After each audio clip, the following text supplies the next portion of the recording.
Allez, nouveau numéro de Ça vaut le coup sur Boursorama, l'émission qui donne du sens à votre argent. Aujourd'hui, votre invité, c'est Bertrand Dumazy, le PDG d'Edenred. Bonjour.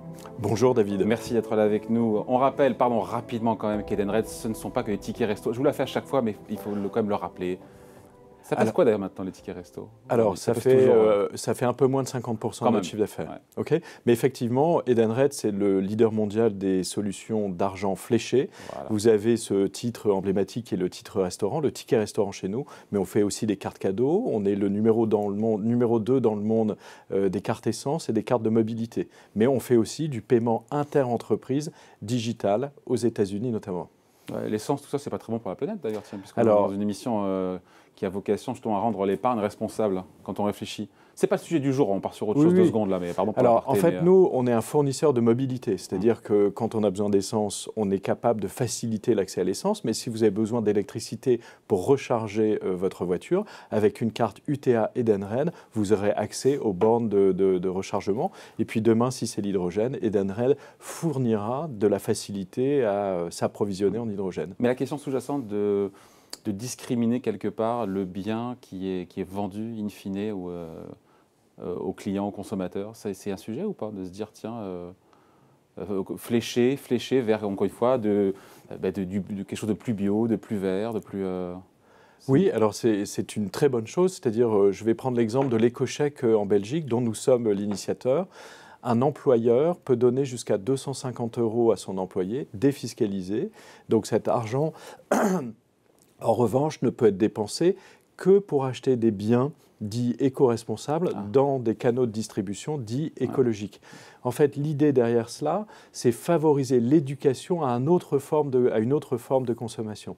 Et il est vrai que parfois, quand on a l'habitude de n'acheter que des jouets en plastique, on oublie qu'il peut exister des jeux fabuleux comme les jeux Jura en bois, et peut-être que un chalet en bois à construire chez Jeux Jura est au moins aussi ludique pour les enfants et bien plus respectueux pour la planète. Mais ce qui existe en Belgique pourrait très bien se généraliser ou c'est pas votre sujet Ah si, mon sujet, c'est puisque ça a été développé en Belgique et que 1 € dépensé sur des éco-chèques permet en fait du CO2 d'économiser, on aimerait bien que ça se développe partout dans le monde. Alors Bertrand Dumazy, c'est en lien avec tout ce qu'on raconte là. Avant l'été, vous avez dévoilé votre raison d'être. Oui. Enrich Connection for Good. Oui. En quoi, c'est pas, encore une fois, évidemment, c'est pas, il faut poser la question, en quoi c'est pas juste un slogan marketing? Parce que c'est beau, effectivement, enrichir les connexions, effectivement, pour le bien, pour de bon, on comprend ses pensées, etc. Mais voilà, quelle est votre vision derrière ça et en quoi c'est pas juste un vœu pieux, une promesse? Oui. Alors d'abord, à quoi sert une raison d'être? Pour nous, c'est une étoile polaire, c'est-à-dire que c'est quelque chose qui existe dans un ciel, et quand on est dans une mer mouvementée, il faut se poser la question de renforcer les liens. Qu'est-ce que ça veut dire? Par exemple, l'application du télétravail, qu'est-ce que ça veut dire dans le renforcement des liens? Donc cette raison d'être, on s'en sert comme étoile polaire quand les nuits sont un peu noires et un peu fraîches. La deuxième chose, c'est que évidemment, c'est une déclaration d'intention.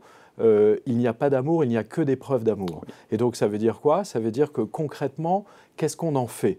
Alors ce qu'on en fait, nous, c'est très simple. D'abord, on dit une entreprise, elle est dirigée, et les dirigeants, s'ils croient à cette raison d'être et s'ils sont heureux de faire partie d'Edenred, eh bien, une partie de leur rémunération doit être indexée là-dessus. Indexée derrière des critères quantitatif. Donc derrière ça, on a une politique RSE avec 3 piliers que sont People, Planet, Progress. Et derrière chacun de ces piliers, on a des têtes de chapitre. Donc par exemple, People, c'est 40% de femmes dans nos instances dirigeantes, sachant qu'on est à 30% aujourd'hui et qu'on vient de loin puisqu'on est toutes les instances dirigeantes. Toutes les instances dirigeantes, c'est-à-dire le top 350 de l'entreprise. Parce qu'en fait, si on prenait juste le comité exécutif tout en haut, c'est facile.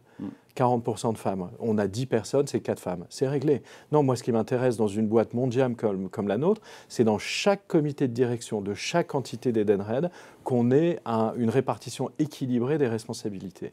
Donc, sur ces 3 piliers que 40% d'ici à 2030. Et pourquoi pas 50? Parce que ça serait trop compliqué de mettre 50? Alors, non, on verra bien une fois qu'on sera à 40. Mais je ne suis pas sûr que 50-50 veuille dire quelque chose.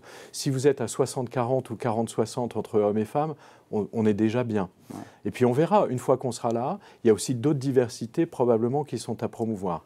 Deuxième facteur, la réduction des gaz à effet de serre. Donc pour nous, d'ici à 2030, par rapport à 2013, moins 52%. Et on est bien, et je vous donne un exemple concret de ce qu'on fait. Désormais, avec les solutions d'Edenred, vous n'aurez plus de carte plastique. Tout sera entièrement digital. Troisième chose, 85% de notre écosystème, on s'adresse quand même à 50 millions d'utilisateurs tous les jours, devrais-je dire. Ces 50 millions d'utilisateurs, on veut que 85% d'entre eux soient sensibilisés à une alimentation équilibrée, mais aussi au gaspillage alimentaire. Et sur ces 3 têtes de chapitre, les plans d'action gratuite sont indexés à hauteur de 25%. Ça veut dire quoi? Il y a plein d'infos là-dedans, il y a plein d'infos, oui. Donc, je résume. Ouais. Je suis un cadre d'Edenred. Je reçois chaque année des actions gratuites. Le montant de mon allocation d'actions gratuites, au bout de 3 ans, va dépendre à 25% de ma capacité à aller chercher ces critères. Donc, à votre question qui était de dire, est-ce que c'est qu'une déclaration d'intention? Je dis non, c'est une étoile polaire et ensuite, on va le faire vivre. Le faire vivre, c'est que les rémunérations des cadres de l'entreprise dépendent en partie des objectifs qu'on s'est fixés. Donc, c'est même vous, et surtout vous, parce que vous êtes le premier d'entre eux. Moi, c'est encore plus. C'est-à-dire que j'ai 25% de mes plans d'actions gratuites qui dépendent de notre capacité à aller chercher les objectifs dont je viens de vous parler, mais j'ai aussi 25% de mon bonus. J'allais y venir. Parce que le plan d'action, c'est une part du variable. C'est une part du variable. Voilà. Et donc, j'ai aussi 25% de mon bonus qui dépend de la politique RSE et de sa bonne menée dans la durée. Avec des objectifs précis? Année après année, et avec des grands points de passage, le premier étant à 2022, le deuxième étant à 2030. Et si les objectifs ne sont pas atteints, pif, pouf, paf. Sur le coin de la figure. On sucre la partie, enfin un pourcentage du variable, absolument, à la fois sur le plan d'action et à la fois sur le bonus. Absolument. Et donc ça crée quand même une motivation forte pour faire avancer ces sujets. Et d'ailleurs, à date, on est un peu en avance par rapport aux objectifs qu'on s'est fixés. Mais ce n'est pas fini. C'est-à-dire qu'il faut aller jusqu'au bout. Edenred est une boîte en grande croissance. Cette croissance doit être financée. Et donc, on a adossé nos 2 dernières lignes de financement à des critères également de RSE. Ce sont des obligations qui ont été émises. Alors, obligations convertibles qui ont été émises. Et le coût de l'obligation convertible est directement corrélé aux indicateurs que je viens de vous donner en People Planet Progress. Une autre manière de le dire, si on ne tient pas à notre promesse, notre raison d'être, le coût de financement de la société augmente. Ouais. On l'a fait pour des obligations convertibles, mais on l'a aussi fait dès 2020 avec une ligne de financement de 750 millions d'euros. Donc quand on dit... Donc tout ça, ce n'est pas de la promesse en l'air, il y a un plan derrière. Et vous l'avez défini tout seul avec 2-3 amis, ou est-ce que vraiment ça a été partagé, cette raison d'être, avec des salariés? Il y a vraiment eu... c'est pas un conciliabule comme ça dans le coin, où il y a vraiment une... je ne sais pas par référendum évidemment, mais un échange avec les salariés, les parties prenantes. Oui. Alors en fait, si on veut que ça fonctionne, il faut évidemment que ce soit co-construit. Donc co-construit chez nous, ça veut dire quoi? D'abord, on s'interroge sur qui va contribuer, parce qu'on est 10 000 dans le monde, on ne peut pas mobiliser immédiatement les 10 000. Donc ce qu'on a fait, on a d'abord commencé avec les jeunes diplômés, en leur disant, vous venez d'arriver chez Edenred, vous n'êtes pas encore complètement digéré par cette belle société, donc qu'est-ce que vous en pensez? Comment vous réagissez? Donc on a commencé avec les jeunes diplômés. Ensuite, on est allé chercher un groupe miroir, c'est-à-dire que toutes les fonctions, toutes les nationalités ont été rassemblées dans un groupe miroir, qui est le groupe qui bosse avec le comité exécutif de la maison et qui nous disent nous on aime ça on n'aime pas, pensez à ci, pensez à ça. Ensuite, on a fait bosser 300 collaborateurs de l'entreprise qui ont été aussi interrogés via un questionnaire avec des pistes qu'on avait. Puis ensuite, on s'est fait aider, c'est-à-dire qu'il est bon d'avoir un regard extérieur et on s'est fait aider par un cabinet de conseil qui nous a aidés à interroger toutes nos parties prenantes. Que pensent nos fournisseurs? Que pensent nos clients? Que pensent nos actionnaires? Bon, ça n'a pas été fait sur un coin de table. Ça n'a pas été fait sur un coin de table. Je reviens sur il y a 3 indicateurs, donc diversité, plus de femmes, réduction des gaz à effet de serre, sensibilisation à la nutrition, au gaspillage. Comment on sensibilise, encore une fois, au gaspillage? On parle de qui? Des marchands ou uniquement des utilisateurs pour le coup? Les deux, mon capitaine. C'est-à-dire qu'aujourd'hui, l'écosystème d'Edenred, on bâtit des systèmes privatifs de paiement avec en fait des commerçants qui sont partenaires du réseau Edenred et avec des clients qui sont utilisateurs des solutions et qui dépensent leur argent. Comment on mesure? Parce que c'est juste une petite campagne comme ça? Non. Alors aujourd'hui, nous, on a 50 millions d'utilisateurs dans le monde, mais on a aussi 2 millions de marchands.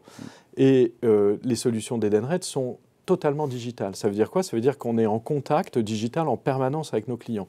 Donc, on a une capacité à envoyer des messages qui sont des messages très ciblés en fonction des modes de consommation sur nos 50 millions d'utilisateurs. Ça veut dire quoi? Ça veut dire qu'on s'engage à lancer des campagnes en expliquant, par exemple, ce qu'est le gaspillage alimentaire. 30% du gaspillage alimentaire, c'est vous et moi, David. C'est on finit pas son assiette ou on achète de trop. C'est peut-être vous, ça, c'est pas moi. Ça. Alors, c'est certainement un peu moi. Et en tout cas, je suis sûr d'une chose, c'est que je peux faire mieux. Et familialement, on peut faire mieux aussi. Et comme on est tous appelés à faire mieux, cette sensibilisation nous aiguillonne un tout petit peu. Et là, le levier d'Edenred est considérable. Une liaison digitale avec chacun, 50 millions d'utilisateurs, mais aussi 2 millions de marchands. L'immense majorité d'entre nous a envie de bien faire. Et parfois, on ne sait pas comment bien faire ou parfois, on n'a pas compris qu'on était à côté de la plaque. Notre rôle, c'est de sensibiliser à tout cela. On comprend en vous écoutant, Bertrand Dumazy, que cette raison d'être, ce n'est pas quelque chose d'à côté de la stratégie, mais elle s'intègre véritablement dans votre stratégie. Encore une fois, c'est une question que je pose aussi. Et donc, la question, c'est, voilà, elle s'implémente à tous les niveaux, encore une fois, hiérarchiques, de strates de management, avec, encore une fois, des objectifs clairs de réalisation, voilà, étape par étape, j'ai envie de dire. Mais je vais vous donner des exemples concrets. Décision d'investissement. La question qu'on se pose en comité d'investissement, c'est, dans le fond, si on est prêt à investir pour développer cette activité ou racheter une activité, est-ce que ce qu'on va faire demain grâce à cet investissement s'inscrit dans notre raison d'être? Est-ce qu'en faisant ça, on renforce bien les liens pour le bien et pour de bon? Et cette question est reposée à chaque fois. D'ailleurs, parfois, elle nous désarçonne. Un des membres du conseil d'administration, sur un investissement dans du paiement interentreprise aux États-Unis, dit « mais dans le fond, est-ce qu'on est sûr des parties prenantes de l'entreprise qu'on va racheter ? Est-ce que ces parties prenantes-là renforcent bien les liens dans le sens qu'on aime chez Edenred ?» Et donc, comme je le dis, c'est une étoile polaire pour des tas de décisions d'investissement, mais autres décisions. Et non-décisions d'investissement aussi. Et bien sûr, choisir, c'est renoncer. Et donc, on peut choisir de dire oui ou de dire non. Voilà, bon, en tout cas, merci, c'était très intéressant de vous entendre effectivement sur cette raison d'être. L'entreprise à mission, c'est l'étape d'après, vous n'y pensez pas? Je ne sais pas. Déjà, moi, ce que j'aime bien, c'est pas à pas. Donc, on va déjà vivre pleinement et à fond ce qu'on a décidé de vivre, en sachant que c'est très ambitieux quand même, quand vous reprenez chacun des objectifs. Donc, on va déjà faire bien ça. Vous dites pas non, vous laissez la porte entrouverte? Je dis pas non, je dis je suis en phase d'observation. Bon, on en reparlera. Merci d'avoir été avec nous, Bertrand Dumazy, donc le PDG d'Edenred. Merci beaucoup. Merci beaucoup.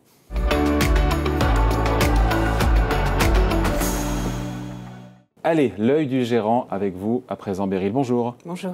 Beryl Bouvier-Dinota, directrice adjointe Action européenne chez Ophi Asset Management. Vous en pensez quoi alors? Et puis deux questions en une. Depuis combien de temps vous en avez du Edenred en portefeuille et qu'est-ce que ça vous inspire, ce qui nous a dit le président là?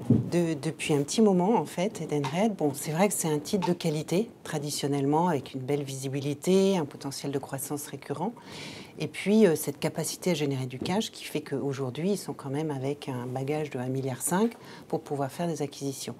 Donc, on l'a vu en 2020, c'est un modèle économique qui a été extrêmement résilient. Hein. Le chiffre d'affaires a baissé de 2%, le résultat à peine de 5%, grâce à un plan d'ajustement des coûts, et tout en poursuivant leur politique de RSE. On l'a vu, ils ont défini leur raison d'être.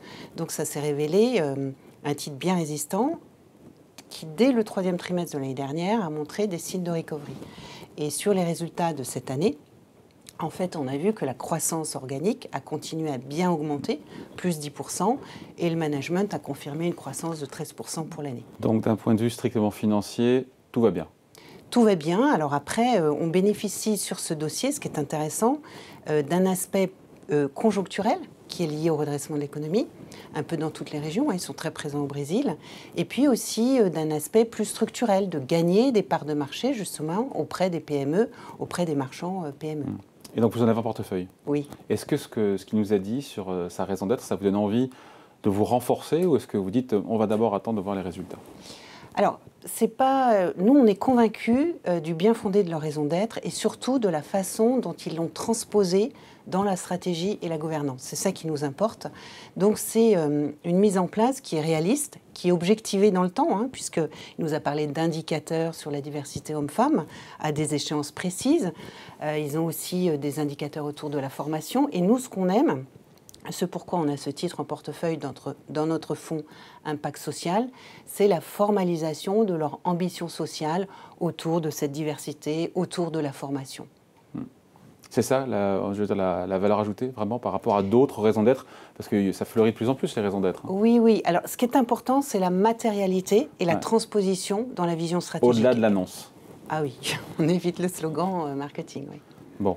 Et ça vous donne envie de vous renforcer, encore une fois, sur un titre comme ça? On a renforcé. C'est vrai que le titre est un peu à la peine depuis cet été. Ça fait partie des titres de qualité qu'on pas surperformé. Et je trouve que c'est intéressant justement de re-regarder ce cas d'investissement aujourd'hui. Bon voilà, merci beaucoup Beryl. Merci. Et on se retrouve évidemment la semaine prochaine sur Boursorama pour un nouveau numéro de Ça vaut le coup.